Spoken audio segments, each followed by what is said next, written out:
Why do an exhibition like this, and what was the motivation behind today's event? A former dean of mine once commented when I joined that architecture faculty, he said, Esther, it's really great to have you as part of this faculty. Pointing downwards, let's call the dean Dave, he said, it's really great because you do this work with poor people, and then we've got another faculty member, let's call him Mike, who designs Gucci handbags and teapots. And he had this kind of very unfortunate, you're down there and he's up there.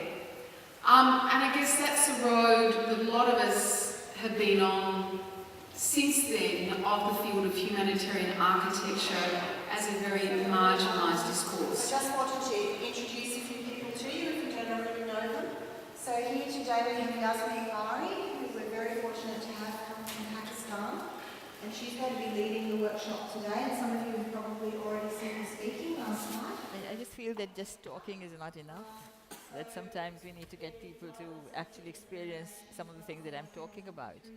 And I think at this time, when all of them really want to do something to do with humanitarian architecture, it's a good idea to look at alternative materials.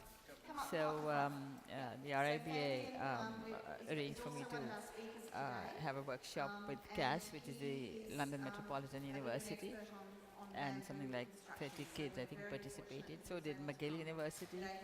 And so that was nice, and I thought it would be a good idea to do it here as well. And I'm just so happy that you arranged all this, so this is wonderful. But I think what's good is that they're experimenting with different ways of actually tying the material, so that's nice. And I think as they work on it, they'll realize the strength of the material. Because it's important to really feel materials, because otherwise, architects particularly are very scared of using new materials. And I think the time has come when almost every architect should be working with many different kinds of materials apart from the one that they're used to. So this whole thing about looking at things in alternative ways of doing things, as you are propagating with MOD actually, which I think is great, because that's what will make them a bit more sensitive to the conditions that they might go into and so on. So that's good.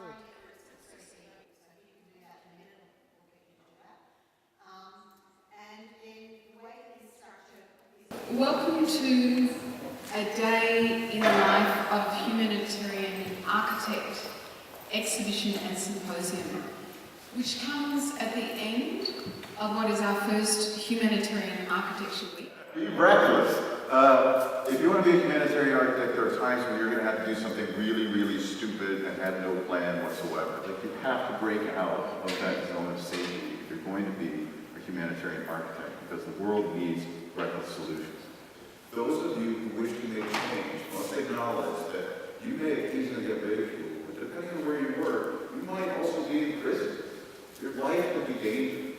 There are people out there that are brave enough to risk their lives and their reputations for what they believe in, and I hope that's you. Urban professionals and citizens are builders of cities, history and heritage, and together we can create and enhance and protect our natural and built environments. And as a professional group, we can also contribute and add to peace efforts and exercise a social responsibility within our professional role. It is about chipping away on perceptions of culture, unconscious bias, affecting policy over time, educating other architects and students so that each generation gets better at this work. Most importantly for me, it's about sharing knowledge and skills with everyday people so that they can lead their own decision-making processes. It's perhaps our most useful role of all, this role of the architect as thinker, to ask the difficult questions and inspire the future generation of social impact designers. And probably a third of the audience here are from the Master of Disaster Design and Development degree. And here we're trying to challenge students to transition their careers not only from architecture but from all disciplines, to move into this urgent disaster recovery and humanitarian field. So my motto is low cost, that I missed out yesterday, low cost, zero carbon, zero waste for saving the planet and the destitute around the world. and as Heritage Foundation of Pakistan, we provide training and guidance for low-cost, no-cost, sustainable and green methodologies for fostering self-reliance among marginalised communities. And having solid outcomes, I think, for me, is really important. I know a lot of people are into policy and those sorts of things, and of course that's very, very important. But having real outcomes is important to me.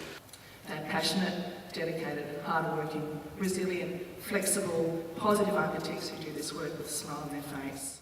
We might actually have to build on this knowledge of local community in understanding what is critical to that community and why before we act. Loud. But in this case, it's really, really important, especially in communities in Australia, to do the listening, about being quiet. So it's a real honour to spend time with these people in communities and hear the stories and just being able to listen and then transfer those stories into a building is something that's a real challenge and really, really interesting.